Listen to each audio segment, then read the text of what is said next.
হরে কৃষ্ণ। সকল বৈষ্ণবের চরণে আমার প্রণাম। ধন্যবাদ যারা জয়েন করেছেন আজকের ক্লাসে, শ্রীমদ্ ভাগবতম ক্লাসে। প্রত্যেক শনিবারে আমরা চেষ্টা করি শ্রীমদ্ ভাগবতম ক্লাস করার জন্য, এবং প্রত্যেক রবিবারে আমরা চৈতন্য চরিতামৃত পাঠ শুরু করেছি। তো চৈতন্য সরি শ্রীমদ্ ভাগবতম ক্লাসে আমরা প্রথম স্কন্ধ আছে, প্রথম স্কন্ধে 14 নম্বর শ্লোক, 14 নম্বর অধ্যায়ে আজকে আমরা মনে হয় 4 নম্বর শ্লোক থেকে পড়বো, রাইট? হুম। তো এখানে এই ক্লাসে আমরা আসলে প্রভুপাদের তাৎপর্য পড়ে সেটা ব্যাখ্যা করার চেষ্টা করি। তো শুরুতে আমরা মঙ্গলাচরণ দিয়ে, জয় রাধা মাধবের মঙ্গলাচরণ দিয়ে শুরু করব। রত্নগর মাতাজি, আপনি শুরু করুন। হরে কৃষ্ণ। সকল বৈষ্ণবের চরণে আমার প্রণাম।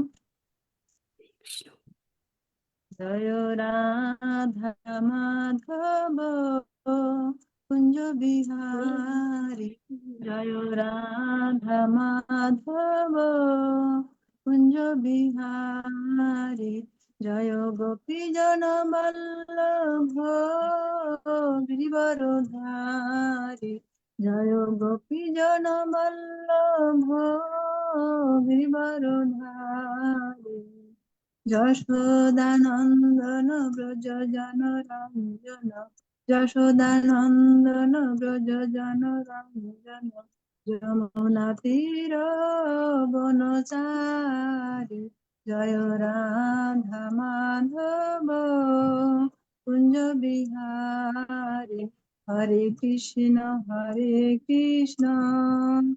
কৃষ্ণ কৃষ্ণ হরে হরে, হরে রাম রাম রাম হরে হরে, জয় প্রভুপাদ জয় প্রভুপাদ, প্রভুপাদ জয় প্রভুপাদ, জয় জয় প্রভুপাদ প্রভুপাদ প্রভুপাদ, জয় জয় প্রভুপাদ। নিতাই গৌর হরি বল হরি বল হরি বল, নিতাই গৌর হরি বল। ওং অজ্ঞানতিমিরান্ধস্য জ্ঞানাঞ্জনা শলাকয়া চক্ষুর্মিলিতাং যেন তস্मै শ্রী গুরুদেব নমঃ। শ্রী চৈতন্য মনোভীষ্টাং স্থাপিতং যেন ভূতলে স্বয়ং রূপ পদময়ং দদাতি স্বপদং দেবং। বন্দেহং শ্রীগুরু শ্রীযুত পদকমলং শ্রীগুরুণ বৈষ্ণবাংশ শ্রীরূপং সাগ্রজাতং সহগণ রঘুনাথামৃতং তং সঞ্জীবং সাধুতাং সাবধূতাং পরিজন সহিতং কৃষ্ণ চৈতন্য দেবং শ্রী রাধা কৃষ্ণ পাদান সহগণ ললিতা শ্রী বিশাখানিকাংশ। হে কৃষ্ণ করুণা সিন্ধু দীনবন্ধু জগৎপতে গোপেশা গোপিকা কান্ত রাধাকান্ত নমস্তুতে। তপ্ত কাঞ্চন গৌরাঙ্গী রাধে বৃন্দাবনেশ্বরী বিশাখানুসুতে দেবী প্রণমামি হরি প্রিয়। পঞ্চা কল্পতরুভ্যশ্চ কৃপা সিন্ধু এব চ পতিতানাং পাবনেভ্যো বৈষ্ণবেভ্যো নমো নমঃ। বিষ্ণু পাদায় কৃষ্ণ কৃষ্ণায় ভূতলে শ্রীমতে ভক্তি বেদান্ত স্বামী নমস্তে সরস্বতী দেবে গৌরবাণী প্রসারিণে নির্বিশেষ শূন্যবাদী প্রচ্ছদে দেশতারিণে। জয় শ্রীকৃষ্ণ চৈতন্য প্রভু নিত্যানন্দ, শ্রী অদ্বৈত গদাধর শিবাসাদি গৌর ভক্তবৃন্দ। হরে কৃষ্ণ কৃষ্ণ কৃষ্ণ হরে হরে, হরে রাম রাম রাম হরে হরে। নারায়ণং নমস্কৃত্যং নমঃ চৈব নরোত্তমং দেবীং সরস্বতী ব্যাসং ততো জয় মুদিরয়ে শ্রীনতম স্বাগতা কৃষ্ণ পুণ্য শ্রবণ কীর্তনামৃতস্ত ভদ্রাণি বিধুনতে সুবিচ্ছতাম।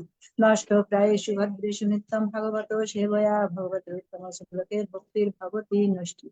ওং নমো ভগবতে বাসুদেবায়, ওং নমো ভগবতে বাসুদেবায়, ওং নমো ভগবতে বাসুদেবায়। শ্রীমদ্ ভাগবতম কি জয়, শিল প্রভুপাদ কি জয়, নিতাই গৌর প্রেমানন্দে হরি হরি বল। ধন্যবাদ মাতাজি। তো আমরা যে অধ্যায়ে আছি, এই অধ্যায়ের টাইটেলটা কি? এই অধ্যায়ের টাইটেলটা কি? শ্রীকৃষ্ণের তিরোধাম লীলা। হ্যাঁ, শ্রীকৃষ্ণের তিরোধাম লীলা। তো আমরা 4 নম্বর শ্লোক থেকে আজকে পড়বো। তো প্রথমে আমরা আহ গত সপ্তাহে যে ক্লাস করেছিলাম, সে ক্লাসের উপর কিছু প্রশ্ন দিয়েছিলাম।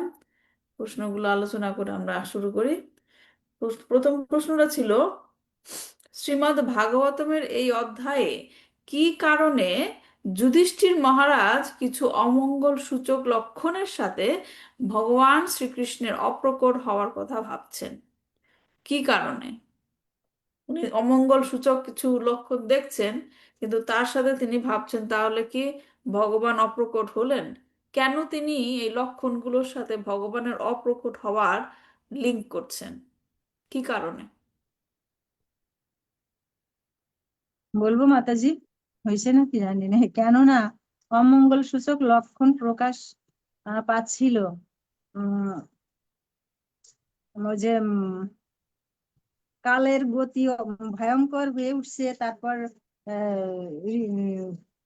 ঋত তারপরে যে হৃদযন্ত্র লির পরিবর্তন হচ্ছে, হ্যাঁ, কিন্তু কি ক্রোধ লোভ আমার ক্রোধ প্রশ্ন, লোভ এগুলা, হ্যাঁ, মিথ্যাচার বেড়ে যাচ্ছে।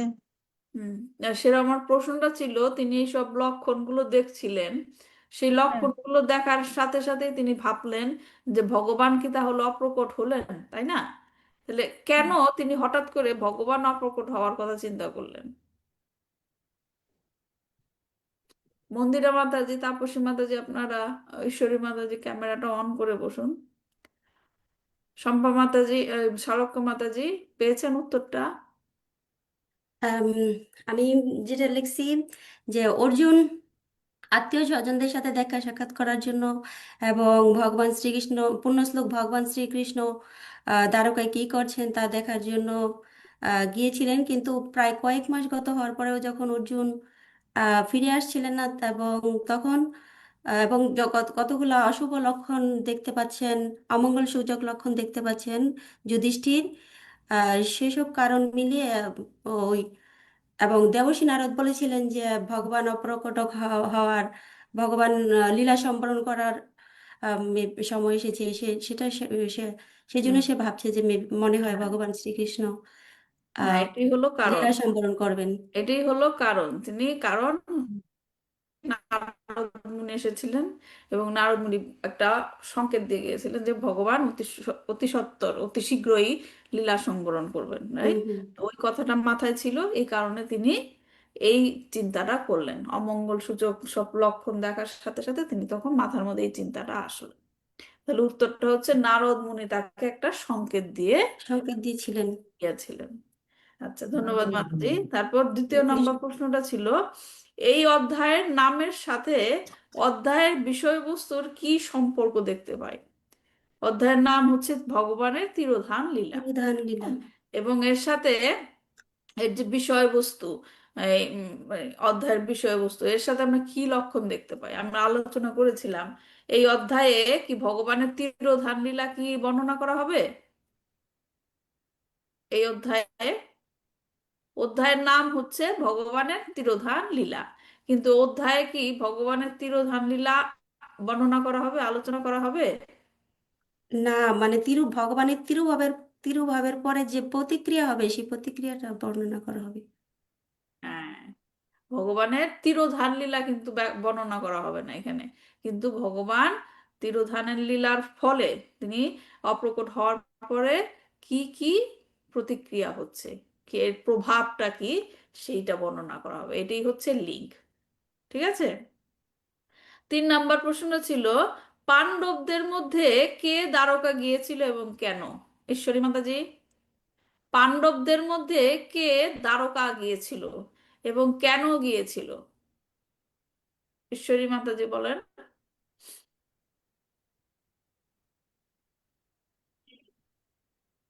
হরে কৃষ্ণ মাতাজি। মহারাজ যুধিষ্ঠির ভগবান শ্রীকৃষ্ণের কুশল সংবাদ জানতে মহারাজ অর্জুনকে দ্বারকায় পাঠান। কারণ শ্রীকৃষ্ণ বহুদিন ধরে হস্তিনাপুরে আসছেন এবং যুধিষ্ঠির মহারাজ সম্পর্কে উৎকণ্ঠিত হয়ে পড়েন। তার মানে কে গিয়েছিল? অর্জুন। অর্জুন অর্জুন। অর্জুন কিন্তু কি গিয়েছিলেন। কারণে গিয়েছিল? মহারাজ যুধিষ্ঠির পাঠিয়েছিলেন, কিন্তু কি কারণে? আত্মীয় বন্ধুদের ভগবানের স্বজনদের দর্শন সাথে, করে হরে কৃষ্ণ। হুম, বলেন রত্নগর মাতাজি। বন্ধুদের দর্শন করার জন্য। হুম, আর আরেকটা কারণ আছে। আর একটা ছিল ওই যে পূর্ণ শ্লোক শ্রীকৃষ্ণের চরিত্র পরবর্তী অভিপ্রায় জানবার জন্য। হ্যাঁ, আমাদের পরবর্তী কি হবে, পরবর্তী স্টেপটা কি করব, যুদ্ধ শেষ হয়ে গেল, রাজ্য শাসন করছি, রাইট? তারপর আমাদের কি কি করণীয় সেই স্টেপটা জানার জন্য তিনি অর্জুনকে পাঠিয়েছিলেন। অর্চনা মাতাজি ধরতে পারছেন প্রশ্নের উত্তরগুলো? আপনি একটু লেটে জয়েন হ্যাঁ করেছেন এই জন্য জিজ্ঞেস করছি। লিখছি মাতাজি, হয়েছে। আচ্ছা, ঠিক আছে।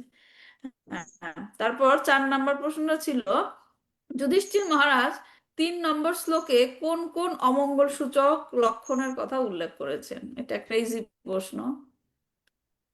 কি কি লক্ষণ দেখতে পেয়েছিলেন? হরে কালের কৃষ্ণ গতি মাতাজি। ভয়ঙ্কর হয়ে উঠছিল। কালের অর্চনা গতি মাতাজি, অত্যন্ত ভয়াবহ। অর্চনা মাতাজি বলেন। কালের গতি অত্যন্ত ভয়াবহ, ঋতুগুলি ধর্ম বিপর্যয় হয়েছে, ক্রোধ, লোভ, মিথ্যা সমস্ত মানুষের প্রবৃত্তি হয়ে উঠেছে। হুম। কালের গতি মানে কোন কালের গতি কথা বলা হচ্ছে? ট্রানজিশনটা মানে সময়ের কালের গতি অর্থাৎ হচ্ছে শ্রীকৃষ্ণ যখন মানে এই ধরাধাম থেকে অপকথা সম্ভাবনা থাকে, তখন কলির যুগের প্রতিক্রিয়াটা শুরু হয়ে যায়, সেটা বলা হয়েছে। মানে কি? দাপর শেষ হচ্ছে, কলিযুগের হ্যাঁ, আর আগমন কলি হচ্ছে। শুরু। হ্যাঁ, এটা হচ্ছে ট্রানজিশন, যেটা কালের গতি, কালের গতি পাল্টাচ্ছে। ঠিক আছে, ধন্যবাদ মাতাজি। তারপর 5 নম্বর শ্লোকটা ছিল, শিল প্রভুপাদ তার তাৎপর্যে এ সমস্ত অমঙ্গল সূচক লক্ষণের প্রকট হওয়ার পিছনে কারণ কি বলেছেন, কি কারণ উল্লেখ করেছেন? এক কথায় বলেন, কি কারণ শিল প্রভুপাদ বলেছেন? যে কেউ বলেন। শ্রীকৃষ্ণ শালক্য যে মাতাজি। অন্তর্ধান হয়ে যাচ্ছেন এটার জন্য। হ্যাঁ, শ্রীকৃষ্ণ যে অন্তর্ধানের। হ্যাঁ, হ্যাঁ, বুঝতে পেরেছি, কিন্তু কারণটা কি? শালক্য মাতাজি পেয়েছেন উত্তরটা? না, এটা আমার কাছে প্রবাদিকটা নাই তো। আচ্ছা, আহ, এটা হচ্ছে কি, শিল প্রভুপাদ ব্যাখ্যা করেছেন যে ভগবানের সাথে সংযোগ বিচ্ছিন্ন, ভগবানের সাথে মানে আমরা যে আমাদের যে যে সংযোগটা আছে সেটা কি, ভগবানের প্রীতি সাধনের জন্য আমরা কাজ করছি না। হ্যাঁ, ভগবানের সাথে মেনলি হচ্ছে সংযোগ বিচ্ছিন্ন হওয়ার কারণে এই সমস্ত অমঙ্গল সূচক লক্ষণের দেখা দিচ্ছে। ঠিক আছে, ভগবানের সাথে বিচ্ছিন্ন হওয়ার। আচ্ছা, মানুষ কখন ধন সম্পদ এবং ক্ষমতার জন্য লোভী হয়ে ওঠে? কারণটা কি? এখানে আমরা দেখতে পাচ্ছি যুধিষ্ঠির মহারাজ কারণ মানে লক্ষণগুলো বলছে, কিন্তু কখন আসে মানুষের মধ্যে এরকম ধন সম্পদ এবং ক্ষমতা, ক্ষমতা পাবো কখন আসে? কখন আসে বলেন? হরে কৃষ্ণ মাতাজি। হুম। মানুষ যখন ধর্ম, ধন সম্পদ এবং ক্ষমতার জন্য লোভী হয়ে ওঠে, এটার উত্তর হচ্ছে জীবনের কোনো উচ্চতার উদ্দেশ্য না থাকলে এবং এই পৃথিবীতে স্বল্প কয়েক বছরের আয়ু সমৃদ্ধ জীবনটিকে যথাসর্বস্ব বলে মনে করলে মানুষ ধন সম্পদ এবং ক্ষমতা লাভের জন্য অত্যন্ত লোভী হয়ে ওঠে। হ্যাঁ, বুঝতেই পারে না, তো মনে করে কি এই জীবনটা যে জীবনে আছে সেই জীবনই আসল। হ্যাঁ, এই জীবনই যথা সর্বস্ব, কিন্তু আমাদের যে মানব জীবনের উদ্দেশ্য, সর্বোচ্চ যে উদ্দেশ্য, সেই সর্বোচ্চ উদ্দেশ্যের কথা ভুলে গিয়ে এই যে জীবন ধারণ করছি একেই বলা হয়, মনে করে এই হচ্ছে সর্বস্ব। এজন্য এই জীবনে কি করার জন্য, আনন্দ, উল্লাস, হ্যাঁ, ভোগ করার জন্য কি করে, লোভী হয়ে ওঠে, লোভী হয়ে ওঠে। হ্যাঁ, এবং ধন সম্পদ এবং ক্ষমতা লোভী হয়ে ওঠে। যদি মানুষ চিন্তা করতো যে আমাদের উদ্দেশ্য হচ্ছে ভগবানের কাছে যাওয়া, রাইট, এই যে ক্ষমতা, এই ধন সম্পদ কোনো কিছুই আমাদের সাথে যাবে না, তাই তো? এই এই চিন্তাটা যখন মানুষ করত, তখন কি ক্ষমতার লোভে ক্ষমতার পিছে ঘুরতো? দেহ শেষ, ক্ষমতা শেষ, রাইট, পজিশন, দেহ শেষ, পজিশন শেষ, দেহ শেষ, তারপর কি ধন সম্পদও শেষ। যদি এই জিনিসটা মানুষ বুঝতে পারতো তাহলে কি অতিরিক্ত ধন সম্পদ আম, কি আর্ন করতে হবে, উপার্জন করতে হবে জীবন ধারণের জন্য, কিন্তু অতিরিক্ত ধন সম্পদ মানে উপার্জন করে কি লাভ? নিয়ে যেতে পারবে কেউ? না। শরীর শেষ হলে, মৃত্যু হলে পরে কেউ সাথে নিয়ে যেতে পারবে? না। না। না, আমাদেরকে নিয়ে যেতে পারবে না।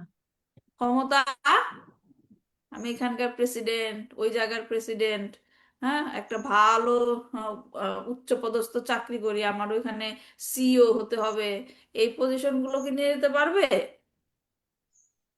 না। রাইট? জীবনের সার্থকতার দরকার আছে, কিন্তু মানে আমার পয়েন্টটা হচ্ছে, তার মানে এই না যে কাজ করতে পারবে না, কাজ করার দরকার নেই, অফিসে উন্নতির দরকার নেই, টাকা পয়সা রোজগারের দরকার, আমার উদ্দেশ্য বলার উদ্দেশ্য সেটা না। জীবন ধারণের জন্য করতে হবে, কিন্তু অত্যাহার যেটা বলে, অতিরিক্ত, অতিরিক্ত করার জন্য মানুষ কি করে, যদি 8 ঘন্টা কাজ করার দরকার হয় কি করে, 10 ঘন্টা কাজ করে। রাইট? তো সেই যে অত্যাহার, সেটা তখন আর করতো না, যদি মানুষ বুঝতে পারতো যেগুলি আমার সাথে যাবে না। তার যাবে মানে না। কি, যে আমার যে উচ্চতর লক্ষ্য, সেই উচ্চতর লক্ষ্যের কথা সে ভুলে যায়, মনে করে এই জীবনই সর্বস্ব, এই মানব জীবনে এই জীবনটাই সর্বস্ব। তখনই সে এই জীবনে পাওয়ার পজিশন, অনেক টাকার মালিক হব, তখন সে ওইদিকে ছুটে যায়। এবং তখনই ছুটে যাওয়ার মানে কি, ধীরে ধীরে সে কি হয়ে ওঠে, লোভী হয়ে ওঠে। রাইট? তাহলে মেন কারণটা কি, যে জীবনের উদ্দেশ্য, মানব জীবনের উদ্দেশ্য সে জানতে পারে না, নিজের পরিচয়ও সে জানে না। বোঝা গেছে? এই হচ্ছে ক্ষমতা, লোভ এবং ধন সম্পদের জন্য লোভের যে কারণ। তো আমরা এখানে দেখতে পাচ্ছি যে যুধিষ্ঠির মহারাজ যেগুলো দেখছে, হ্যাঁ, যুধিষ্ঠির মহারাজ যেগুলো দেখছে সেগুলো কি, আম, কলিযুগের, আসন্ন কলিযুগের যে লক্ষণগুলা। এবং আমরা আলোচনা করেছিলাম যে এই কলিযুগের এইসব যে লক্ষণ যুধিষ্ঠির মহারাজ দেখতে পাচ্ছে, এগুলো কিন্তু এখন কমন। হ্যাঁ, যদি আপনি পার্সেন্টেজ চিন্তা করেন, সদা সর্বদা আপনি এই রকম একটা সিচুয়েশনের মধ্যে আছেন। হ্যাঁ, এরকম একটা সিচুয়েশনের মধ্যে, এর মধ্যে থেকে কি, যে নাকি দৃঢ় সংকল্পের সহিত ভগবানের সেবা করে যেতে পারে, ভগবানের সেবায় নিজেকে নিযুক্ত রাখতে পারে, তারই জীবনের সার্থকতা আসে। আমরা কি গত ক্লাসে চড়ুই পাখি এবং গরুর পাখির কথা বর্ণনা করেছিলাম, উদাহরণটা, যে দৃঢ় হ্যাঁ, সংকল্প। আমাদের করতেন।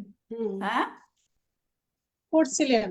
হ্যাঁ, তো সেখান থেকে আমরা বুঝতে পারি কি, যে দৃঢ় সংকল্পের সাথে করতে হবে আমাদের এই কলিযুগে। মানে যেমন ধরেন, প্রচন্ড স্রোত, একটা নদীতে প্রচন্ড স্রোত, সেখানে একটা কাঠের টুকরা পেয়ে মানুষ যেমন ওই কাঠের টুকরা ধরে বেঁচে থাকে, সেই রকম ভাবে এই কলিযুগে আমরা এরকম একটা প্রচন্ড স্রোতের নদী, সাগরের মধ্যে পড়ে আছি। হ্যাঁ, স্রোত যেখানে যাবে সেইখানেই আমাদেরকে নিয়ে যাবে। কিন্তু আমরা যদি আমাদের গন্তব্য জানি, স্রোত ধরেন আপনি নদীর এই পারে দাঁড়িয়ে আছেন, আপনি বুঝতে পারছেন যে আপনার গন্তব্য ওইখানে, লেফট সাইডে, কিন্তু নদীর স্রোত রাইট সাইডে যাচ্ছে। হ্যাঁ, তো আপনাকে কি ওই লক্ষ্যে পৌঁছাতে হবে, স্রোতটা যেন আপনাকে ওই ডান দিকে না নিয়ে যেতে পারে।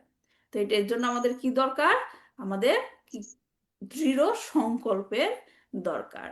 হ্যাঁ, তো এগুলো যেগুলো নাকি হচ্ছে, শিল প্রভুপাদ সেগুলো বলছেন যে পরম পুরুষোত্তম ভগবানের প্রীতির সম্পর্ক থেকে বিচ্ছিন্ন হয় যখন মানুষ, তখনই এগুলা মানে এই সমস্ত লক্ষণ দেখা যায়।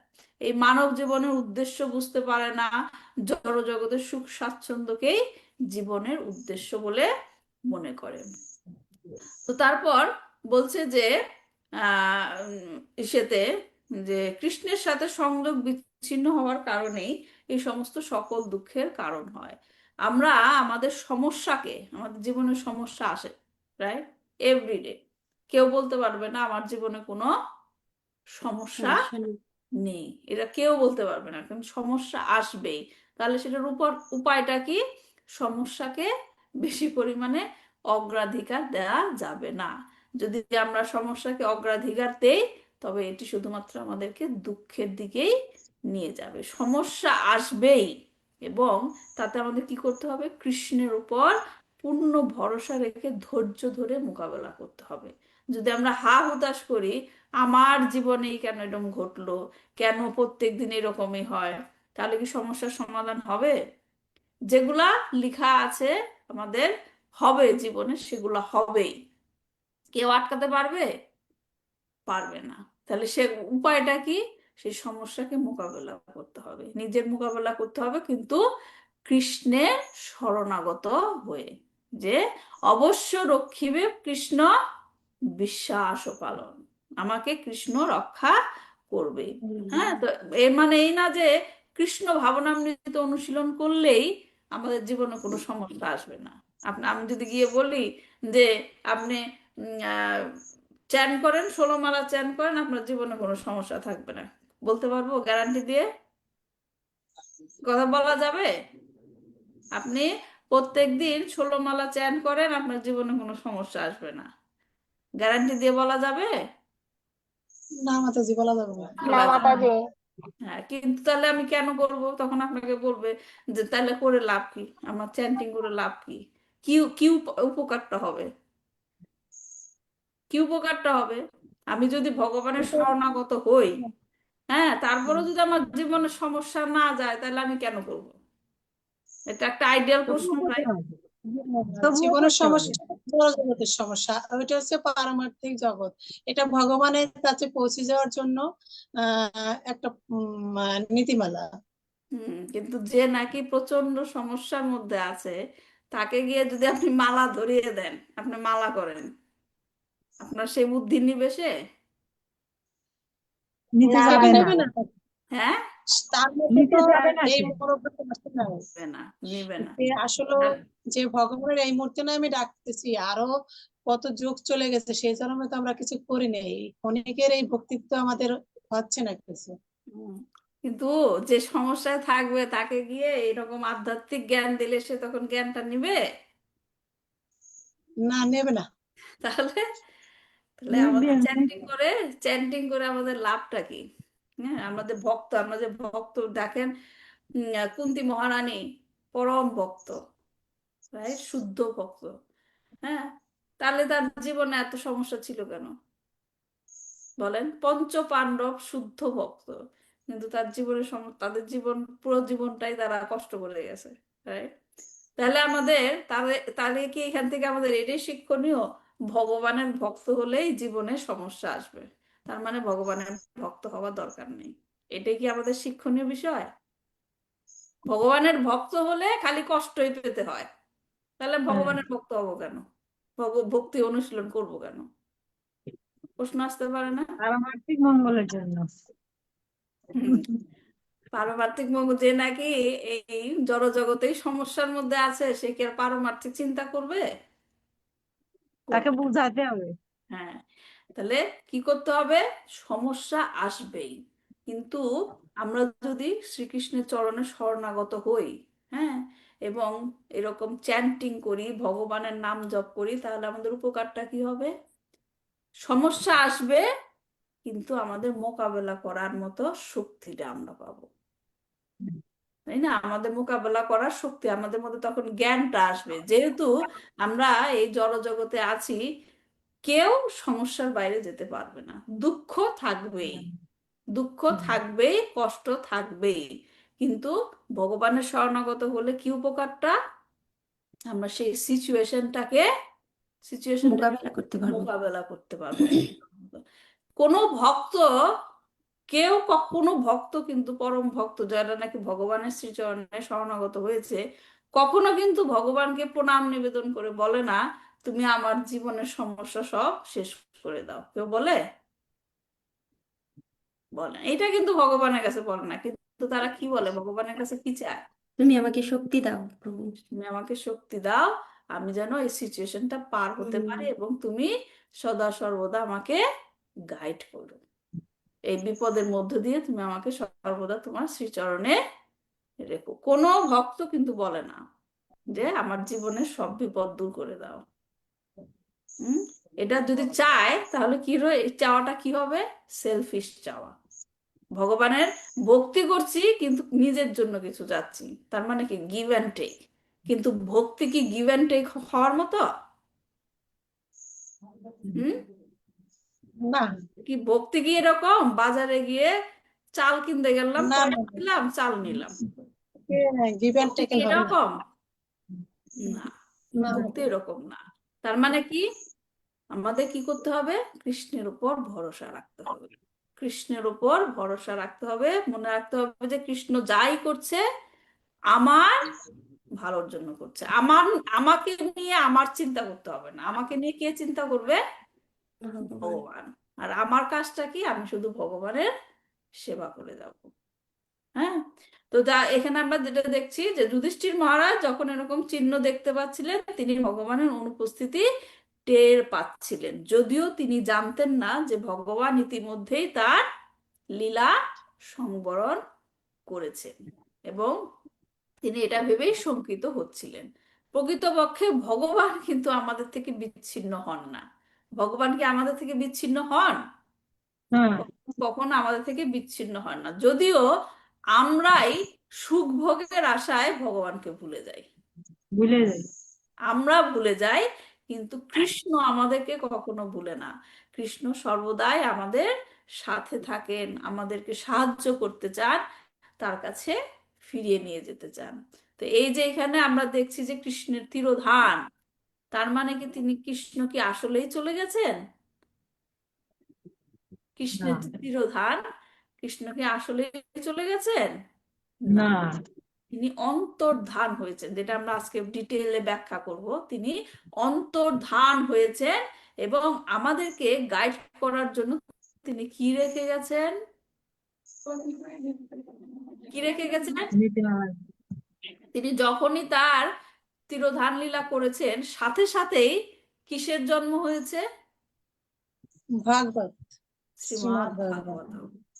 শ্রীমদ্ ভাগবতম, তিনি যখনই লীলা সংবরণ করলেন, তখনই শ্রীমদ্ ভাগবতের জন্ম হলো। কেন হলো? তিনি গ্রন্থ অবতার রূপে আমাদের সাথে রয়েছেন, আমাদেরকে গাইড করার জন্য। বুঝতে পারছেন? তাহলে এখন আমরা 4 নম্বর শ্লোকটা পড়া শুরু করি। একটু শেয়ার করছি, দেখা যাচ্ছে? স্পষ্ট দেখা যাচ্ছে না আমাদের। স্পষ্ট দেখা যাচ্ছে না এখন? হ্যাঁ, দেখা যাচ্ছে। হুম। জীর্ণপ্রায়ং ব্যবহৃতং ষাট্টমৃষ্ণশ্চ সৌহৃদম পিতৃমাতৃসহৃদ ভাতৃ দম্পতিনশ্চ কল্পনম। জীর্ণপ্রায়ং ব্যবহৃতং ষাট্টমৃষ্ণশ্চ সৌহৃদম পিতৃমাতৃসহৃদ ভাতৃ দম্পতিনশ্চ কল্পনম। শ্লোক মাতাজি পড়েন। হরে কৃষ্ণ। জিন্মপ্রায়ং ব্যবহৃতং ষাট্টমিশ্রঞ্চ সহৃদম পিতৃমাতৃ সহৃদ ভাতৃ দম্পতিনাং চ কলননম। ওয়ার্ড বাই ওয়ার্ড ট্রান্সলেশন পড়ুন। জিন্মপ্রায়ম কপটতা ব্যবহৃতম, সব রকম স্বাভাবিক আদান প্রদান এবং আচরণে ষাট্ট শঠতা মিশ্রম কলুষিত চ এবং সৌহৃদম শুভাকাঙ্ক্ষী বন্ধুদের পিতৃ পিতা মাতৃ মাতা সুহৃদ শুভাকাঙ্ক্ষী ভাতৃ ভ্রাতা দম্পতি নাম পতি পত্নীদের চ ও কলকনম কলহ। অনুবাদ পড়েন। বন্ধুদের মধ্যেও সমস্ত স্বাভাবিক আদান প্রদান এবং আচরণাদি কপটতাপূর্ণ এবং সততার কলুষিত হয়ে উঠল। আর পারিবারিক ব্যাপারাদির মধ্যেও পিতামাতা পুত্রকন্যা সুহৃদবর্গ এমনকি ভাতৃবর্গের মধ্যেও নিয়ত মতান্তর ঘটতে লাগলো। পতি পত্নীদের মধ্যেও সর্বদা উৎকণ্ঠা আর কলহ বিবাদ ঘটছিল। ধন্যবাদ মাতাজি। তাৎপর্য পড়ছি, শিল প্রভুপাদ তাৎপর্য। শিল প্রভুপাদ কি জয়। জয়।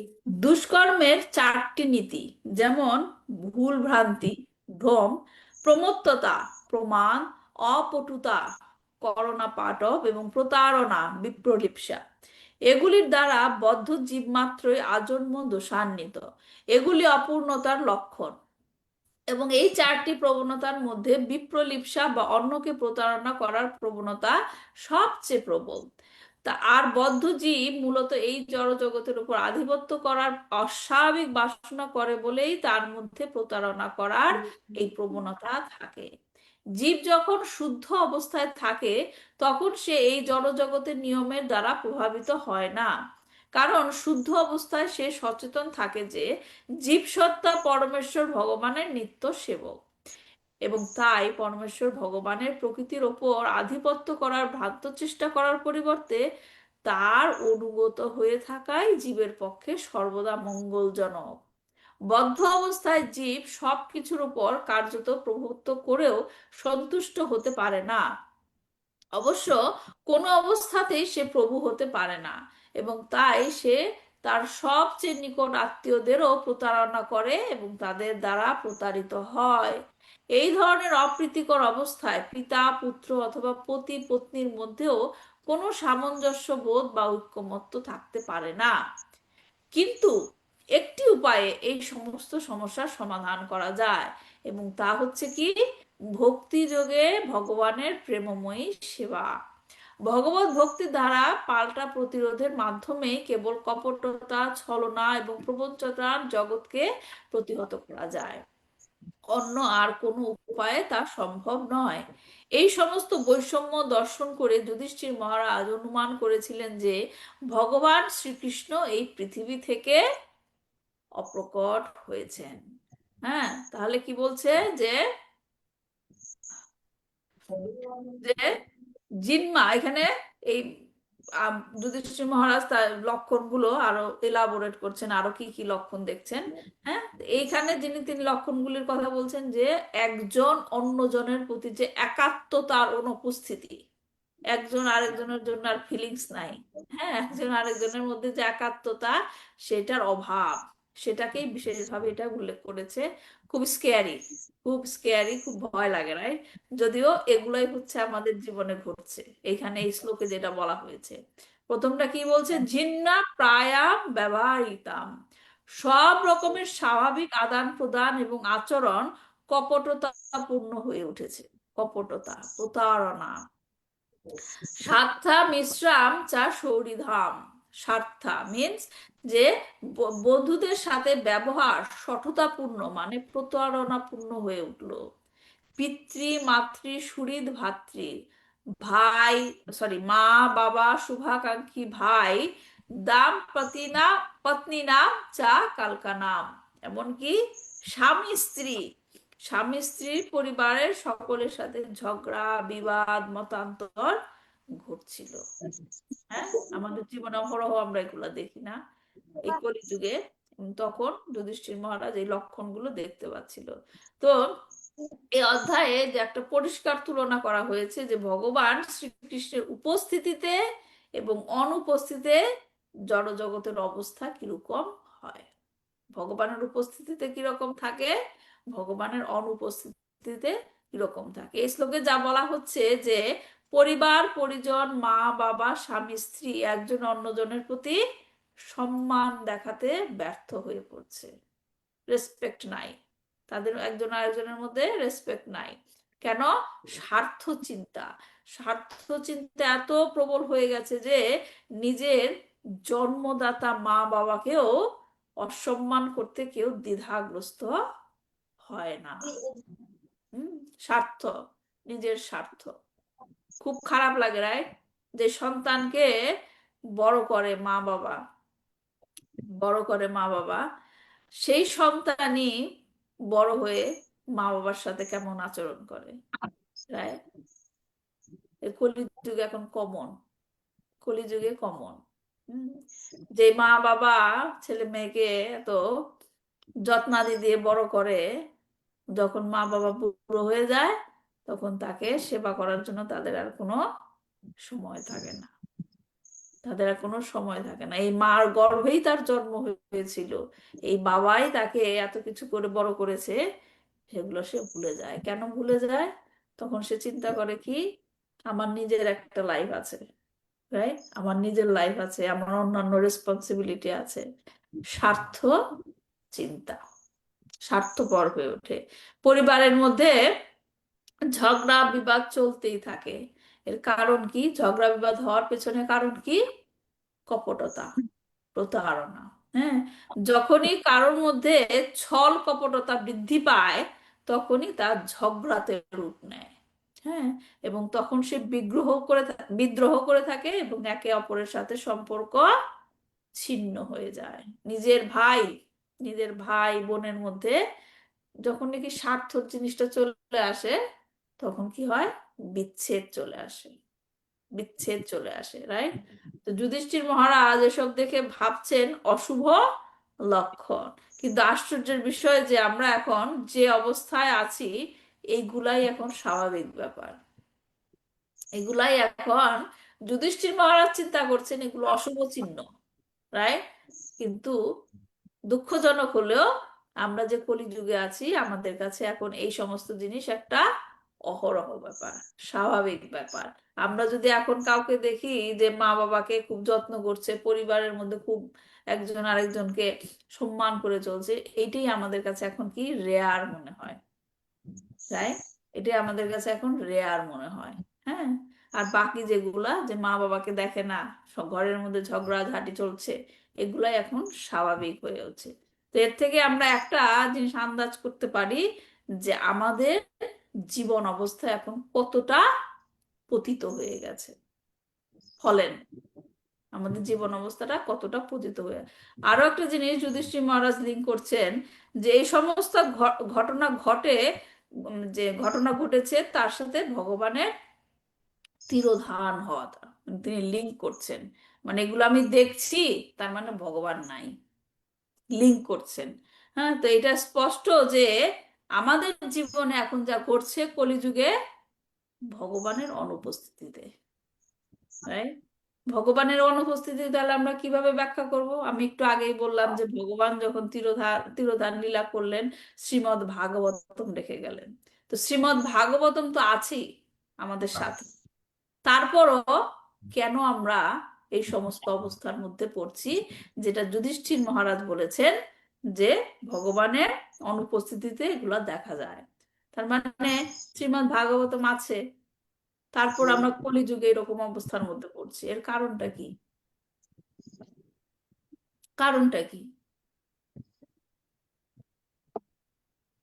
কারণ কৃষ্ণকে আমরা হৃদয়ে ধারণ করতে পারছি না। হ্যাঁ, কৃষ্ণের অনুপস্থিতিতে কি জেগে ওঠার কথা? কৃষ্ণ ভাবনামৃত, রাইট? সেই কৃষ্ণ ভাবনামৃতকেই আমাদের হৃদয়ে সুপ্ত অবস্থায় আছে, সেটাকে আমরা জাগিয়ে তুলতে পারছি না। এবং এই কারণেই আমরা এই সমস্ত লক্ষণের মধ্যে সদা সর্বদা জর্জরিত হয়ে আছি। যুধিষ্ঠির মহারাজ হচ্ছেন ধর্মরাজ, রাইট? যুধিষ্ঠির মহারাজ হচ্ছেন ধর্মরাজ, তার রাজ্য ছিল ধর্মের উপর প্রতিষ্ঠিত। তো সেই যুধিষ্ঠির মহারাজের রাজত্বে তিনি এখন সেই অমঙ্গল সূচক লক্ষণ দেখতে পাচ্ছেন। তো শ্রীল প্রভুপাদ তাৎপর্যে কপটতা এবং প্রতারণাকে বিশেষভাবে জোর দিয়েছেন। সাময়িক স্বার্থের লোভে পড়ে একজন প্রতারণা করতেও দ্বিধাবোধ করেন না, কিন্তু বুঝতে পারে না যে এই প্রতারণাই তাকে ধ্বংসের দিকে নিয়ে যাচ্ছে। কোনো আলটিমেট আলটিমেট কোনো ভালো বেনিফিট কি আপনারা কখনো বলতে পারবেন? যে ঘরের মধ্যে ঝগড়াঝাটি হয়েছে, ভাই বোনের মধ্যে বিবাদ বিচ্ছেদ হয়ে গেছে, ভাই ভাইয়ের মধ্যে, আহ, বাবা মার মধ্যে বিচ্ছেদ হয়ে গেছে, এবং তারা ভবিষ্যতে খুব সুখে শান্তিতে রয়েছে, এরকম কি হয়েছে? আলটিমেট যেটা ফলাফল, সেটা কি ভালো হয়?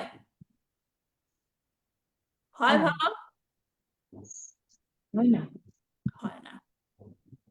সমস্ত কিছুই দুঃখের দিকে নিয়ে যায়। সাময়িকভাবে সুখ পায়, মনে করে যে হ্যাঁ আমার জীবন সুখে আছে, আমি এত কিছু করেছি, নিজের মতো নিজে থাকছি, আমি এখন ভালো আছি। এটা হচ্ছে সাময়িক সুখের লোভের পরে তারা এরকম করে, কিন্তু আলটিমেট যে চিন্তাটা মানে পাওয়াটা, ফলটা, সেটা শুধুমাত্র দুঃখই দিকেই নিয়ে যায়। তো শাস্ত্রেও আমরা এরকম প্রতারণার উদাহরণ দেখতে পাই, যে রাবণ প্রতারণা করে সীতামাকে হরণ করে নিয়ে গেছিল, রাইট? তিনি এসে মিথ্যা কথা বলেছিল তিনি একজন ঋষি, রাইট? তারপর সীতামাকে সে হরণ করে নিয়েছিল, এবং তার ফলাফল আমরা কি দেখেছিলাম? তার পুরো বংশ কি হলো? ধ্বংস হয়ে গেল। তার ধ্বংস মানে হয়ে গেছে। প্রতারণার ফল সর্বদাই ধ্বংস। ধ্বংসের দিকেই নিয়ে যায়। সাময়িক সুখ পাওয়া যায়, সাময়িকভাবে মনে করে যে আমি তাকে চিট করে এতগুলো টাকা পেয়েছি, আমি এখন এত টাকার মালিক, রাইট? কিন্তু সেই জিনিসটা কি দুঃখের মধ্যেই নিয়ে যায়। তো কিন্তু শিল প্রভুপাদ বলেছেন কি তাৎপর্যের শেষের দিকে, যে কিন্তু একটি উপায়ে সমস্ত সমস্যার সমাধান করা যায়, এবং তা হচ্ছে কি? ভগবানের প্রতি প্রেমময়ী সেবা। হ্যাঁ, কেন প্রভুপাদ এই কথা বলেছেন? এই কথা আমাদের বুঝতে হবে যে এই যে মানুষের মধ্যে কপটতা বেড়ে গেছে, অন্যকে ঠকানোর প্রবণতা বেড়ে গেছে, কেন? কারণ আমাদের লক্ষ্য হয়ে দাঁড়িয়েছে কি? জনজগতের প্রভাব, প্রতিপত্তি এবং পজিশন। এবং এই লক্ষ্যের কারণে একে অন্যের সাথে আমাদের কি বেড়ে গেছে? কম্পিটিশন। কম্পিটিশন বেড়ে গেছে, এবং কে কাকে হারিয়ে জিতবে, কে জিতবে এই নিয়ে সবাই মেতে আছে। এবং তার ফলে কি হয়? তারা জীবনের যে লক্ষ্য, আসল লক্ষ্য, সেটা ভুলে গেছে। কিন্তু সবাই যখন বুঝতে পারে যে তার জীবনের আসল লক্ষ্যটা কি, সেই অনুযায়ী সে যদি কাজ করে, তখন কি আর প্রতিযোগিতা থাকবে? প্রতিযোগিতা থাকবে যদি সবাই একই উদ্দেশ্যে কাজ করে। এই যে আমরা এখানে ক্লাসে বসেছি, রত্নগর্ভা মাতাজি যদি বুঝতে পারে ক্লাস থেকে, মানে শ্রীমদ্ ভাগবতম পড়ে অন্য সমস্ত শাস্ত্র, সে যদি বুঝতে পারে যে এই জীবনের উদ্দেশ্য হচ্ছে ভগবানের কাছে ফিরে যাওয়া, শালক্কা মাতাজি যদি এরকম বুঝে, রীতা মাতাজি যদি এরকম বুঝে, ঈশ্বরী মাতাজি যদি, সবাই যদি বুঝতে পারে আমার জীবনের লক্ষ্য কি, তাহলে কি সবাই তো কি করবে? কম্পিটিশনে যাবে না, বরং একজন আরেকজনকে কি করবে? সাহায্য করবে। সাহায্য করবে। হুম হুম। হ্যাঁ, যখন এই জ্ঞানটা আসবে যে আমরা সবাই ভগবানের সন্তান, তাই আমরা সবাই ভগবানের সন্তান, ভগবানের কাছে আমাদের ফিরে যেতে হবে, তখন কি আর কম্পিটিশন আসবে? যদিও কম্পিটিশন আসে, যদিও থাকে, সেটা তো আর ভক্তি হয় না। যদি আমরা একটা ভক্তকে ডাউন করে নিজের ভক্তিকে প্রচার করতে চাই, তাহলে কি ভগবান খুশি হবে? খুশি হবে না। যেমন এরকম উদাহরণ আমি অন্য ক্লাসেও দিয়েছিলাম, হয়তো আপনাদের মনে আছে, যে মার 2-3টা ছেলে যদি বাইরে খেলতে যায়, বাইরে শালক্য মাতাজির তার ছেলে মেয়ের কথাই যদি আপনি ধরেন, আপনার ছেলে মেয়ে বাইরে খেলতে গেল, রাইট? 1 ঘন্টা পরে আপনার বড় মেয়ে চলে আসলো, বাকি ছেলে মেয়েরা আসে নাই। হ্যাঁ, তখন আপনি আপনার মেয়েকে কি জিজ্ঞেস করবেন? আপনার বাকিরা মেয়ে কোথায়? হুম বাকিরা কোথায় গেল? আপনি কিন্তু আপনার মেয়েকে, যে আসছে তাকে বসিয়ে সুন্দর করে খাওয়াবেন তা না, আর বাকিগুলাদের কথা ভুলে যাবেন তা কিন্তু না। হুম হুম। প্রথম কথাটাই আপনি জিজ্ঞেস করবেন কি? ওরা কোথায়? হ্যাঁ, তখন আপনার মেয়েটা বলবে যে ওরা আরো খেলবে, আরো পরে আসবে, তখন আপনি মেয়েকে কি বলবেন? কি হ্যাঁ, বলবেন? তুমি নিয়ে আসলা না কেন? তুমি নিয়ে আসলে না কেন? তুমি হুম। যাও, ওদের যখন খেলা নিয়ে শেষ আসলো। হবে তুমি নিয়ে আসো। সেম জিনিস। আমরা ভগবানের সবাই ভগবানের সন্তান। আমরা যদি শুধুমাত্র নিজের চিন্তা করি আমি ভগবানের কাছে যাব, এবং ভগবানের কাছে যখন পৌঁছে যাব, তখন ভগবান কি জিজ্ঞেস করবে? আর বাকি সবাই কোথায়? হুম হুম। কি ওদেরকে হেল্প করেছো আমার কাছে ফিরে আসার জন্য? যখন আপনি বলবেন, ভগবান কিন্তু খুশি হবে আপনি ফিরে গেছেন ভগবানের কাছে, কিন্তু ভগবান সাথে ওই প্রশ্নটাও জিজ্ঞেস করবে, বাকিরা কোথায়? তুমি কি ওদেরকে হেল্প করেছো? যখন আপনি হেল্প না করে বলবেন যে না আমি তো এরকম করি নাই, শুধুমাত্র নিজের চিন্তাই করি, তখন ভগবান কি করবে? আপনাকে কি বলবে বলেন? যাও, ওদের নিয়ে আসো। যাও, ওদের নিয়ে আসো। তার মানে কি? যে যখন আমরা বুঝতে পারবো যে আমরা সবাই ভগবানের কাছ থেকে এসেছি, ভগবানের কাছে ফিরে যেতে হবে, তখন আমাদের উদ্দেশ্যটা কি থাকবে? নিজেও নিজেকে শুদ্ধ করব, ভগবানের কাছে যেন ফিরে যেতে পারি, এবং অন্যদেরও কি করব, সাহায্য করব। এটাই হচ্ছে বৈষ্ণবদের। এর জন্য আপনারা দেখবেন বৈষ্ণবরা কেন এরকম হরি নাম প্রচার করে, কেন, কি উদ্দেশ্য তার? তারা তো নিজে বসে বসে, ও আমি জানি আমার 4টা রেগুলেটরি প্রিন্সিপাল ফলো করতে হবে, 16 মালা জপ করতে হবে, ভাগবতম করতে হবে, ভগবত গীতা পড়তে হবে, তাহলে আমি ভগবানের কাছে চলে যাব। তাহলে তো তারা ঘরে বসে বসেই করতো। কেন তারা হরি নামে যায়, বাইরে যায়, প্রচার করে কেন? এই উদ্দেশ্যে, যেন অন্য সমস্তরাও এই জড়জগৎ থেকে মুক্ত হয়ে ভগবানের কাছে ফিরে যেতে পারে। তো এই জিনিসটা যখন জ্ঞানটা আসবে, তখন আর কি প্রতিযোগিতার কোনো ব্যাপার থাকবে না। right? প্রতিযোগিতার ব্যাপার যখন থাকবে না, তখন তার মধ্যে প্রতারণা করারও ভাব থাকবে না। রাইট? প্রতারণার ভাব না করার যে ভাব থাকবে না, তখন যখন এটা থাকবে না, তখন কি হবে? দুঃখের দিকেও যাবে না। রাইট? তো ভগবানের সাথে যখন কেউ যুক্ত থাকে, ভগবানের সাথে এমন না যে আমি এই সেবাটা ওরে দিয়ে দিলাম, আমি কি সেবা করব ভগবানকে? এটা কখনো হয়? আমি আমার সেবাটা ওরে দিয়ে দিলাম, ভগবানের সাথে ওকে যুক্ত করিয়ে দিলাম, তাহলে আমার কি হবে? এরকম কখনো হবে না। কারণ ভগবান কি? অসীম। ভগবান কি? অসীম। এবং তার প্রতি সেবাটাও কি? অসীম। হ্যাঁ, ভগবান আনলিমিটেড, অসীম ভাবে, বিভিন্ন ভাবে তিনি তার ভক্তদের সাথে যুক্ত হন। এমন না যে আমি ওকে নিয়ে গেলে বৈকুণ্ঠে আমার জায়গাটা কম পড়ে যাবে, গোলক বৃন্দাবনে আমি যদি কাউকে নিয়ে যাই তাহলে আমার জায়গাটা কম পড়ে যাবে, আমি ভগবানের সেবাটা কম করতে পারবো, ওকে যদি না নেই আমি বেশি বেশি সেবা করতে পারবো। এরকম হবে? হবে না। কারণ ভগবান হচ্ছে আনলিমিটেড ওয়েতে ভক্তদের সাথে তার সম্পর্ক আদান প্রদান করে। তার মানে কি? সুতরাং যেখানে কোনো অতৃপ্তি নাই, হ্যাঁ, অতৃপ্তি নাই, সেখানে কোনো প্রতিযোগিতাও নাই, এবং সেখানে কোনো কি নাই, কি কপটতাও নাই। তো যখন আমরা নিজেদের জন্য, নিজেদের এই শরীরকে, নিজেদের পরিচয়কে মনে করি যে এই শরীর, তখন আমাদের এই নিত্য সনাতন যে অস্তিত্ব, সেটা আমরা বুঝতে পারি না, এবং নিজেকে কি এই অস্থায়ী শরীরের সাথে সম্পর্কিত করে ফেলি, এবং অপ্রাপ্তি। যখনই আপনি নিজেকে এই শরীরের সাথে সংযুক্ত করবেন যে আমি হচ্ছি শরীর, তখনই সেখানে ধীরে ধীরে অপ্রাপ্তি আসবে। চিন্তাটা আমি এটা পাই নাই, ওইটা পাই নাই, সে অপ্রাপ্তিতে আপনি আসক্ত হয়ে যাবেন, এবং ধীরে ধীরে নিজেকে এই চক্রে বন্দি করে ফেলবেন। যেমন ধরেন গুটি পোকা, রেশম গুটি পোকা দেখেছেন না? রেশম গুটি পোকা কি করে? নিজের লালা দিয়েই কি করে? গুটি বানায় না? নিজের লালা দিয়েই নিজেকে বন্দি করে ফেলছে, নিজের অজান্তেই।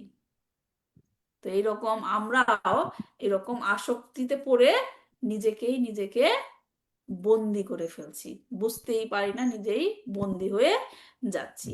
তো যখন নিজের পরিচয় ভুলে যায়, তখন অন্যের সাথে সম্পর্ককেও ভুলে যায়।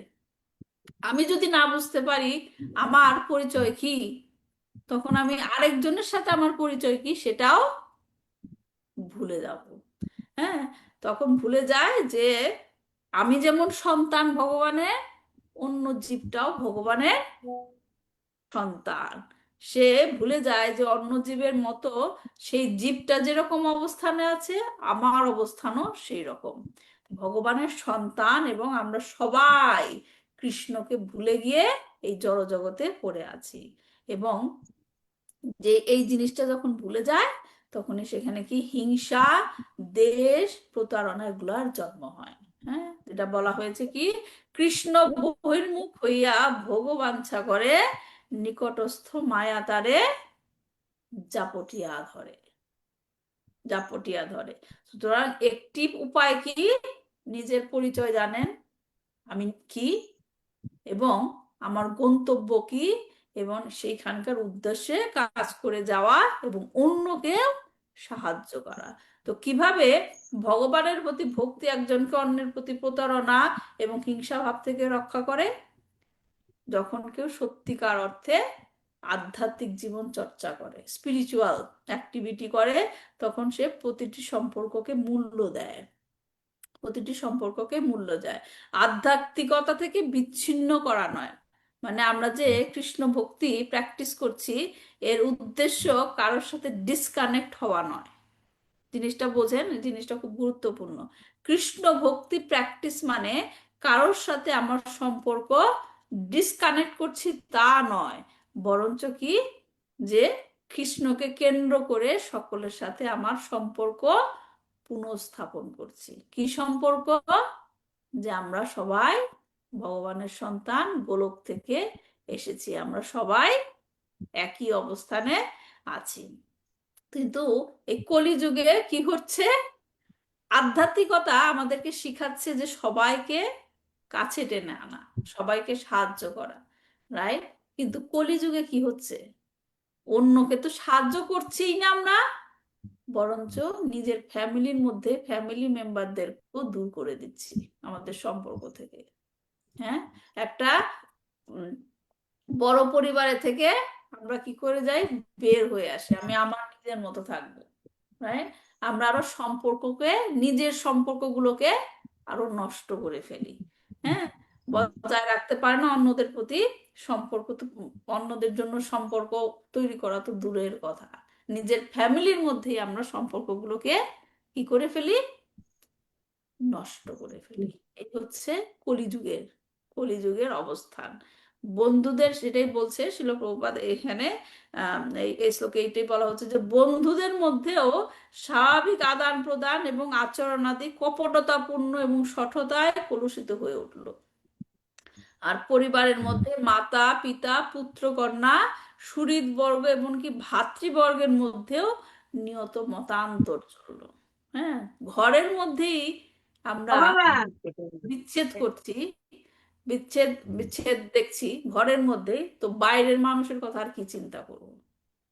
বুঝতে পারছেন আমার পয়েন্টটা, কলিযুগের কি অবস্থানটা? হ্যাঁ, স্পিরিচুয়ালিটি, আধ্যাত্মিকতা আমাদেরকে শেখায় সকলের সাথে সম্পর্ক পুনঃস্থাপন করো, ভগবানের কাছে ফিরে যাওয়ার জন্য তাদেরকে সাহায্য করো। কিন্তু এই কলিযুগে হচ্ছে তার উল্টোটা, নিজের পরিবারের মধ্যেই সম্পর্ককে আমরা নষ্ট করে ফেলছি, ভেঙে ফেলছি, রাইট? তো এখানে যুধিষ্ঠির মহারাজ এত সব অমঙ্গল সূচক লক্ষণ দেখতে পাচ্ছেন, এগুলোর কারণটা কি? ধর্মের অধঃপতন, ধর্মের অধঃপতন। কিন্তু কেন এটা হচ্ছে? যদিও স্বয়ং ধর্মরাজ সেখানে উপস্থিত, তারপরও হচ্ছে। জিনিসটা খেয়াল করে দেখেছেন, যুধিষ্ঠির মহারাজ হচ্ছে স্বয়ং ধর্মরাজ, কিন্তু তার উপস্থিতিতেও কি হচ্ছে, ধর্মের অধঃপতন হচ্ছে। এর কারণ তৃতীয় স্কন্ধ, সরি, এই স্কন্ধের তৃতীয় অধ্যায় বর্ণনা করা হয়েছে। সেখানে বলা হয়েছে যে ভগবান শ্রীকৃষ্ণ তার নিজ ধামে ফিরে গেলেন, ধর্ম এবং তত্ত্বজ্ঞান সঙ্গে নিয়ে গেলেন। ভগবান যখন চলে গেলেন, ধর্ম এবং তত্ত্বজ্ঞানও সঙ্গে নিয়ে গেলেন। তাই তার অবর্তমানে যুধিষ্ঠির মহারাজ এই অমঙ্গল সূচক লক্ষণগুলো দেখতে পাচ্ছেন, এবং সেগুলো আমরা এখন দৈনন্দিন জীবনে অহরহ দেখছি, অহরহ দেখছি। তাহলে উপায় কি? আমরা জানলাম এগুলো হবেই, তখন আমাদের তাহলে এখান থেকে শিক্ষণীয় জিনিসটা কি, যে পরিবারের মধ্যে এগুলো হবে, সেটা আর কি নর্মাল, রাইট? হবেই। কিন্তু আমাদের কি করণীয়, সেটার উত্তর বলেছে যে সেই এই কলি যুগে অন্ধকারে আচ্ছন্ন ভগবত দর্শনে অক্ষম মানুষদের জন্য সেই সময় সূর্যের মতো উজ্জ্বল ভগবত পুরাণের উদয় হলো, ভাগবতের উদয় হলো। তার মানে কি, এই যে আমরা ভাগবতম ক্লাস করি, চৈতন্য চরিতামৃত পড়ি, হ্যাঁ, শুধুমাত্র কি জানার জন্য? শুধুমাত্র জানার জন্য? এগুলোর প্র্যাকটিক্যাল অ্যাপ্লিকেশনও করতে হবে। প্র্যাকটিক্যাল শুধুমাত্র 1 ঘন্টা ক্লাস করলাম, ক্লাসের থেকে প্রশ্ন দেওয়া হলো, প্রশ্নের উত্তর বের করলাম, আবার নেক্সট ক্লাসে জয়েন করলাম। এটাই কি উদ্দেশ্য? উদ্দেশ্য এটা নয়। জানবো, 1 ঘন্টা ক্লাসে আমরা জানবো, 7 দিন আমরা সেটা প্রয়োগ করার চেষ্টা করবো আমাদের জীবনে। তাহলে সেটা কি হবে? হৃদয়ঙ্গম করা। যা শিখলাম সেটা আমরা হৃদয়ে ধারণ করলাম। বোঝা গেছে কথাটা? তার মানে এই ক্লাস থেকে আমরা যে মেইন জিনিসটা কি জানলাম, যে শিল প্রভুপাদ বলেছেন যে কলিযুগে এগুলা হচ্ছে কারণ হচ্ছে ভগবানের থেকে আমরা বিচ্ছিন্ন হয়ে পড়ছি। হুম। এবং ভগবানের 2টা জিনিস আমাদের বুঝতে হবে, ভগবানের স্বয়ং উপস্থিতি এবং কৃষ্ণ ভাবনামৃত। হ্যাঁ, এই কলিযুগে ভগবান স্বয়ং আসেননি, কিন্তু আমাদেরকে কি কৃষ্ণ ভাবনামৃত প্র্যাকটিস করতে হবে। কৃষ্ণ ভাবনামৃত কথাটা যে আমরা বলি, মানে কি এটার? কে বলতে পারবেন? কার কি অপিনিয়ন? কৃষ্ণ ভাবনামৃত কথাটার মানে কি? কৃষ্ণ ভগবান। হ্যাঁ, কৃষ্ণ। জাগরণে সবসময় কৃষ্ণকে মনে রাখা, মনে করা। হুম। আর কে বলতে চান? কৃষ্ণ ভাবনামৃত কথাটার মানে কি? কাজে কর্মে সবার সবকিছুর মধ্যে হুম। কৃষ্ণকে ধ্যানে জ্ঞানে স্মরণ রাখা। করা, জানে সতত, সতত কি বলেছে কৃষ্ণ? সতত যুক্তা নাম, সতত যুক্তা নাম। তার মানে কি? আমাদেরকে ওই কলিযুগে অনেক কিছু আসবে, আপনাকে টেনে নিয়ে চলে যাবে কৃষ্ণ থেকে দূরে। অনেক কিছু আপনার চারপাশে ঘটবে, তো কি করতে হবে? আমাদেরকে দৃঢ়তার সাথে কৃষ্ণকে ধরে রাখতে হবে। দৃঢ়তার সাথে কৃষ্ণকে ধরে রাখতে হবে, কৃষ্ণ ভক্তি প্র্যাকটিস করতে হবে। এবং তাতে কি হবে? এই যে কপটতা, আমাদের কলিযুগে যে মেইন সমস্যা, প্রতারণা, কপটতা, এগুলোর থেকে আমাদেরকে দূরে রাখবে। কারণ এই কৃষ্ণ ভাবনামৃত প্র্যাকটিস করলে কি হবে? আমাদের মধ্যে অন্যের জন্য ভালোবাসার সৃষ্টি করবে। ভালোবাসাটা কি আসবে? টাকা পয়সা দিয়ে হেল্প করা সেই ভালোবাসা? না। কি ভালোবাসাটা? ভগবানের নাম নেওয়া মাতাজি। বলেছেন যে কি, জন্ম সার্থক করি করো পরোপকার। পরোপকার মানে কি? কি উপকার? উপকার মানে অন্যের ভালো যাতে থাকতে পারে, হ্যাঁ, সেটাই সবাইকে তো ভালো বলছি। রাখতে পারে, সেটাই সে কিভাবে রাখবেন আপনি অন্যকে ভালো? কৃষ্ণ ভালো, নামই তোর মাধ্যমে। হ্যাঁ, তাদেরকে। কারণ তার যারা নাকি রাধানাথ স্বামী তার একটা ক্লাসে বলেছিলেন, এবং সেইখান থেকে আমি উৎসাহ নিয়ে এই প্রিচিংটা শুরু করেছি। তার কথাতে কি ছিল, যে একটা হাসপাতালে গেলে 2 রকমের রোগী আপনি দেখতে পাবেন, রাইট? আর্জেন্ট কেয়ারে যান না, আর্জেন্ট কেয়ারে আপনি দেখতে পাবেন যে যে নাকি কিছুক্ষণ বসে থাকতে পারবে, ডাক্তার আসবে, ওয়েট করবে, সেই রকম এক ধরনের রুগী। আরেক ধরনের রুগী কি, আর্জেন্ট, তাকে আইসিইউতে নিয়ে যেতে হবে, রাইট? এরকমের রুগী আছে না? এখন এরকমের 2 রকম রুগী যদি থাকে, হাসপাতালের ট্রিটমেন্টটা কি হবে? কি করবে? 2টা রুগীর জন্য একই রকম ট্রিটমেন্ট করবে? না, কি করবে? যে বসতে পারছে না তার জন্য জরুরি ব্যবস্থা থাকবে, হ্যাঁ, আর যে বসতে পারছে, তার জন্য একটু দেরি করে করলেও হ্যাঁ। সমস্যা। তো এখন আমাদের এই জড়জগতের রোগ কোনটা? মহারোগ। মহারোগ কোনটা? ভবরোগ যেটা বলে কি? আমরা সবাই অসুস্থর মধ্যে আছি, অসুস্থতার মধ্যে আছি, রাইট? অসুস্থতার মধ্যে রোগটার আমরা নাম কি? সবাই, হ্যাঁ, আমরা সবাই অসুস্থতার মধ্যে আছি। কিন্তু রোগটার নাম কি? কৃষ্ণ বিমুখতা। কৃষ্ণ কৃষ্ণ ভক্তি। বিমূঢ়তা, কৃষ্ণকে ভুলে যাওয়া। এখন কৃষ্ণকে যারা নাকি ভুলে অল্প, যাচ্ছে। হ্যাঁ, যারা নাকি অল্প অল্প কৃষ্ণর নাম জানে, আর যারা একদম জানে না, হ্যাঁ, যারা নাকি একদম জানে না, তাদেরকে কি আমাদের দূরে সরিয়ে দেওয়া উচিত?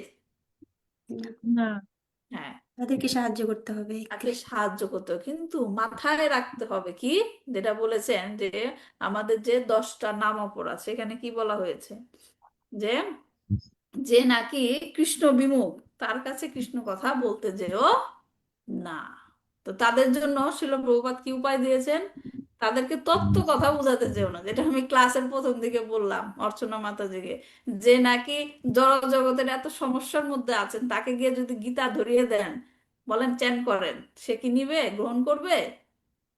ওই অবস্থায় গ্রহণ করবে না, হয়তো পরে গ্রহণ করতে পারে, কারণ সে জড় জগতের সমস্যায় জর্জরিত, রাইট?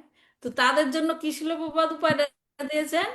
প্রসাদ জপ, দাও। হরিনাম মহামন্ত্র জপ করতে। প্রসাদ, প্রসাদ। প্রসাদ। প্রসাদ হচ্ছে প্রসাদ প্রথম একটা টার্গেট পয়েন্ট, কারণ প্রসাদ হচ্ছে স্বয়ং ভগবান কৃষ্ণ।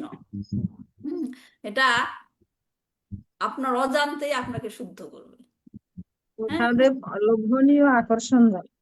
হ্যাঁ। তো সেইটাই, তাদেরকে দূরে সরিয়ে দেওয়া যাবে না, রাইট? যেমন ধরেন করোনার সময়, যখন নাকি করোনাকে ছোঁয়াচে রোগ ছিল, রাইট? করোনা ছোঁয়াচে রোগ, রাইট? সামনে যাওয়া যেত না, বলে দিয়েছিল ডিস্টেন্স, সোশ্যাল ডিস্টেন্স, রাইট? কিন্তু ডাক্তার নার্সরা কি কাজ বন্ধ করে দিয়েছিল? না, কাজ বন্ধ করেনি। তারা, যারা নাকি করোনায় আক্রান্ত, তাদেরকে ট্রিটমেন্ট দিয়েছিল। কিন্তু কিভাবে ট্রিটমেন্ট দিয়েছিল? নিজেদেরকে প্রোটেকশনে রেখে। হ্যাঁ, এই তো পয়েন্টটা ধরেছে মাতাজি। নিজেকে প্রোটেকশন দিতে হবে আগে, নিজেকে প্রোটেকশন দিতে হবে। যেমন ভজন আছে না, যার মুখে কৃষ্ণ কথা নাই তার মুখ পানে তার মুখ তুমি পানে তুলো না। যেও না, এরকম টাইপের একটা ভজন আছে। হ্যাঁ, তো তাদেরকে, তাদের কাছে যাওয়াটা রিস্কের, যদি আমার দাঁড়ানোর জায়গাটা নড়বড়ে থাকে। বুঝতে পারছেন আমার কথাটা? আমার দাঁড়ানোর জায়গাটা যদি নড়বড়ে থাকে, এবং সে অবস্থায় আমি যদি কাউকে হেল্প করতে যাই, তাহলে কি হবে? আমি, সে হেল্প সে তো সে তো পড়েই যাবে, আমিও পড়ে যাব। বুঝতে পারছেন? যে আমি নিচে একজন পড়ে যাচ্ছে, কিন্তু আমি তাকে হেল্প করতে চাচ্ছি, কিন্তু আমি যেখানে দাঁড়িয়ে আছি সেই জায়গার কাঠটাই নড়বড়ে, রাইট?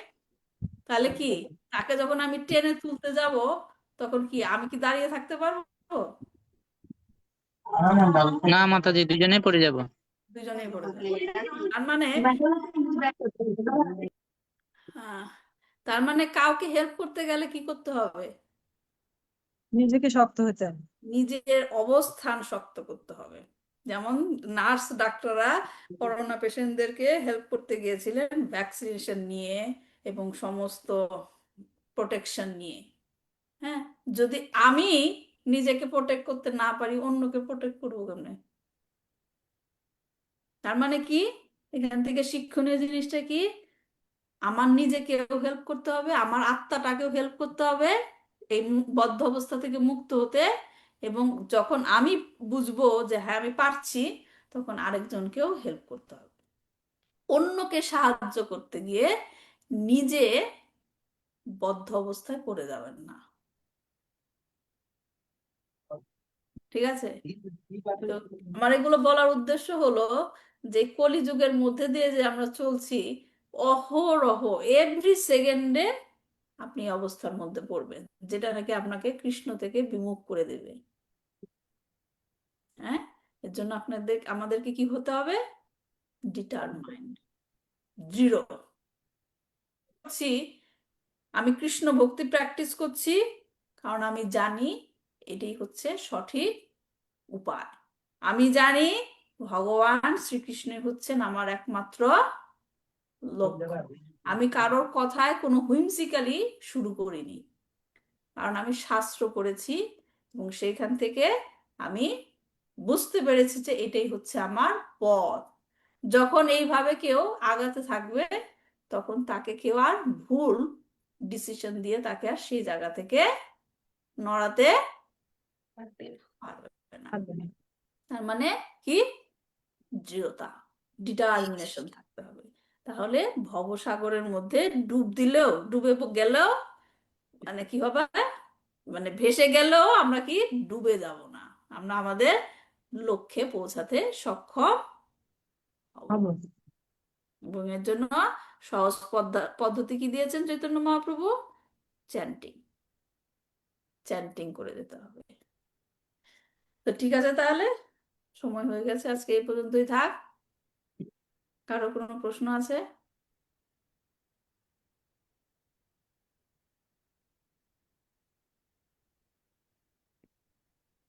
হরে কৃষ্ণ। আর কোনো প্রশ্ন না থাকলে শেষ করছি আজকে এখানে।